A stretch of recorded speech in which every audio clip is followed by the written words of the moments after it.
માં તમારું સ્વાગત. રખડતા પકડતા જતા આપણા ઘરે.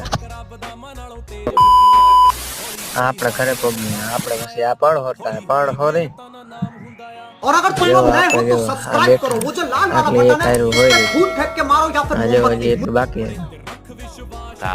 પણ હોરી આપણે ગાયું આપણે જોયું એને ચારો પાણી નાખો તો આપણે ગાયને ખવડાવવું તો પડે ને. એને ચારો નાખીને પછી આપણે ખાવા બેઠા. આપણે પછી ખાવું તો પડે ને. પછી ખાઈને આપણે ઉપડી ગયા દહીંનું લઈને જવું આપણે ગામમાં. ગામડા આપણા ચા વાળો આપણો જાણીતો હતો. મને કે ચા લેતા તો જવો હું ચા લેવા ગયો હતો. હા ચા લેવા જાવ છો પાછો આવ્યો ચા લઈ આવો ચા પીધી. હા જેવો આપણે ચા પીતા ચા પી પછી જેવો આવ્યો જીસીબી